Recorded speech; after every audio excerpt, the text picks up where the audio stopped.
Surprise bro, kali ini gue bikin video interview Q&A langsung sama Bro Gamal, salah satu konten kreator pelopor di Indonesia yang bikin channel buat bikin kita para cowok jadi lebih kuat. Langsung aja, simak interviewnya.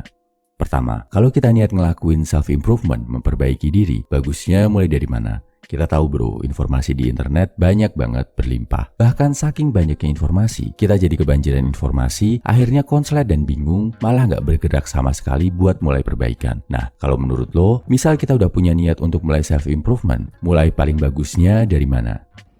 Gini, motivasi itu penting. Itu bisa bikin lo semangat. Tapi kalau dengerin motivasi doang, tapi nggak ngapa-ngapain, itu cuma bakal bikin diri lo ya kebanjiran informasi doang, tapi nggak ada perubahan. Kalau lo nggak pernah ngelakuin apapun dan lo cuma dengerin motivasi doang, sampai lo hobi gitu ya, lo hobi dengerin motivasi setiap hari sampai candu, lo cuma akan jadi ya motivation addict doang. Lo cuma akan seneng dengerin motivasi karena itu bikin diri lo ngerasa lebih baik, padahal nggak ada bedanya karena lo nggak ngapa-ngapain. So tipsnya adalah lo harus ngapa-ngapain. Kalau udah dengar motivasi, coba dipraktekin, coba direlatein ke kehidupan lo supaya kepake ilmunya. Kedua, channel lo menurut gua adalah salah satu channel terbaik di Indonesia yang bahas tentang nofap. Nah, hal penting tentang nofap yang sering dilupakan cowok yang masih sering miss dan salah kaprah itu kira-kira apa bro? Kalau ngomongin nofap ya, nofap itu sebenarnya apapun caranya, apapun motivasinya dari orang lain, sebenarnya yang paling penting adalah motivasi internal. Sebenarnya niat lo itu yang paling penting. Gimana lo bisa bikin lo itu mau berubah, karena nofap itu benar-benar candu paling tinggi sejagat. Itu menurut gue itu susah banget untuk ngerubahnya. Kalau lo nggak niat dari diri sendiri, mau dengerin motivasi dari Beckham pun kayak, mau dari Dr. Boyke pun kayak kagak ada gunanya gitu. Bukan tekniknya, teknik ngebantu, motivasi ngebantu, tapi motivasi internalnya itu loh, tujuan pribadinya lo itu loh, itu yang paling penting, yang menurut gue jadi kunci sukses. Mungkin lebih dari 70% kalau lo mau nofap beneran ya harus dari diri sendiri, nggak mungkin cuma dari nonton YouTube doang gitu. Ketiga, belakangan ini lo sering bahas tentang konspirasi di channel. Bahkan kebanyakan channel lo sekarang isi utamanya adalah tentang konspirasi. Nah, menurut lo, hal positif apa yang bisa dipelajari dari fenomena konspirasi sebagai seorang cowok? Iya, channel gue di YouTube mungkin udah 6 bulan terakhir bahasnya full tentang teori konspirasi. Kenapa? Pertama karena gue suka, dan kedua mikir tentang konspirasi, mikir tentang analisa konspirasi itu bener-bener ngebantu otak buat bekerja. Gue ngerasa sejak gue bikin konten konspirasi, gue itu per bulan pun udah menjadi orang berbeda, karena gue mikir terus dan analisa gimana kejadian A ke kejadian B, faktanya apa, sejarahnya apa. Gue belajar sejarah, gue belajar ekonomi, gue belajar filosofi, gue belajar bahkan sampai ke biologi. So benar-benar banyak manfaatnya buat gue, karena gue banyak belajar gara-gara bikin video konspirasi. Konspirasi itu sebenarnya bukan tentang tipu-tipu seru-seruan or gimana. Konspirasi ini sebenarnya adalah tentang teori yang membuat lo bertanya, teori yang membuat lo kritis gitu. Sejak gue bikin video konspirasi, gue ngerasa gue lebih kritis. Dari segi bisnis pun gue ngerasa gue lebih kritis, gue lebih menanyakan hal-hal banyak gitu, dibanding kayak dulu yang sekedar nerimo-nerimo aja. So banyak manfaatnya sih.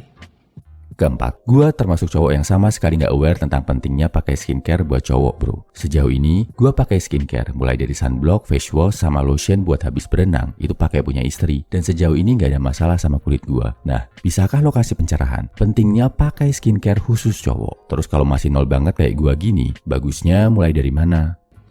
Sebenarnya kalau ngomongin skincare, gue yakin kita semua pernah skincarean, karena ya pakai sabun badan pun sebenarnya udah skincare. Cuman yang jadi pertanyaan adalah skincare yang level mana nih? Karena kalau cuma sekedar sabunan itu skincare, kan ngerawat kulit juga kan. Tapi ya mungkin level paling basicnya lah. Jadi kalau kita mau dari mana mulainya, lo udah mulai. Tapi kalau lo mau menyembuhkan jerawat misalnya, ya lo harus lebih rutin, nggak cuma di level yang paling basic aja. Basic itu sabunan, sampoan, sama sabun mukaan. Bahkan kadang ada orang yang sabun mukanya pakai sabun badan. Ya itu skincare juga sih sebenarnya. Cuman efeknya nggak bagus gitu. Kalau dari saran gue adalah buat yang mau nyoba nih, yang masih basic banget, yang bener-bener nggak mau pusing, nggak mau jadi ribet. Yang paling penting itu 2. Itu sabun muka. Pakai sabun muka beneran, jangan pakai sabun muka yang buat badan. Jangan pakai sabun badan maksudnya, karena kalau pakai sabun badan ke muka itu bakal bikin muka kering dan akhirnya jadi banyak masalah. So pakai sabun muka itu wajib sehari 2 kali atau 3 kali, dan sunscreen. Kelima, perbedaan interaksi dan dinamika antara cowok dan cewek setelah menikah dan saat masih relationship itu apa bro? Termasuk dari hal-hal yang lu jelasin dalam menghadapi wanita di YouTube dan TikTok. Mana yang masih berlaku saat kita udah menikah, dan mana yang cuma berlaku saat kita masih tahap relationship atau PDKT. Kalau pengalaman gue pas nikah sih sebenarnya apa ya? Mungkin kalau dulu hubungan tuh masih kayak game gitu. Dalam arti gimana jelasinnya ya? Gue bingung sebenarnya. Tapi dulu itu lebih keseru-seruan, dan emang seru aja sih. Lebih banyak hal yang nggak pastinya gitu. Kalau udah nikah itu udah nggak bisa ngomong ini seru-seruan lagi sebenarnya. Dan banyak yang berubah, banyak banget yang berubah sejak nikah gitu. Gue bingung kalau jawab yang ini, karena gue juga baru nikahnya baru. Mungkin gue bukan orang yang ahli ngomongin pernikahan gitu ya. Mungkin yang ini gue skip dulu. Tapi yang pasti saat nikah itu hidup akan lebih monoton, itu pasti. So lo harus cari cara sih biar nggak bosen gitu, karena ya kurang lebih akan sering begitu-gitu aja gitu. Jadi memang dibutuhkan sebuah tips and trick yang gue juga mau tahu apa tips and tricknya gitu, sampai bisa ada orang nikah 50 tahun, 70 tahun. Intinya apa ya, gue yang ngerasa bahwa dulu saat PDKT itu gue berpengalaman banget gitu, tapi begitu nikah dunia itu berubah 180 derajat, beda banget. Keenam, channel dengan topik male empowerment kayak channel lo punya potensi diserang sama banyak pihak yang gak setuju sama konten-konten lo, yang menganggap konten lo menyebar kebencian ke lawan jenis, atau bikin toxic masculinity, pro patriarki, anti kesetaraan gender, dan lain sebagainya. Nah, cara lo menyikapi dan menanggapi kritik dan serangan, caranya gimana bro? Kalau ngomongin channel male empowerment banyak diserang orang, ya pasti ada aja lah yang bilang nggak setuju, or mungkin bilang cringe, atau bilang mungkin ngapain ngomongin begituan gitu. Tapi kan sebenarnya di channel-channel cewek pun banyak banget channel woman empowerment tuh banyak banget. Ini karena nggak lazim aja, karena ya kebanyakan yang ada itu adalah female empowerment. Cuman begitu ada male empowerment tuh kayak aneh gitulah. Jadi sebenarnya lebih ke kelaziman aja sih. Banyak cowok yang kayak ngerasa, gue nggak perlu begituan, gue udah banyak cewek gue kok, gue juga nggak ngerasa rendah diri, gue nggak ngerasa gue sampah or gimana. Cuman sebenarnya banyak orang yang ngerasa begitu, so lo nggak bisa ngejudge bahwa ini nggak penting hanya karena lo ngerasa lo nggak butuh gitu. Cuman kalau kamu banyak yang nge-hate, ya begitulah hidup. Emang hidup pasti banyak yang nge-hate, bikin konten apapun, apalagi konten gue sekarang ngomongin konspirasi gitu.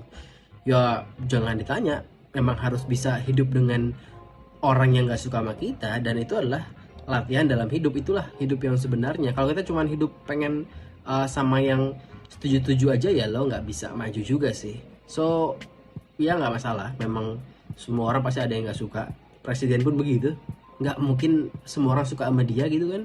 Thank you Bro Gama, salut buat kontribusi lo untuk mengubah mindset pria Indonesia jadi lebih logis, rasional, dan kuat. Cek kolom deskripsi kalau lo mau tahu lebih banyak konten dari Gama. Tunggu interview selanjutnya sama tokoh-tokoh inspiratif di Indonesia ya bro. Salam high value man, semangat bro.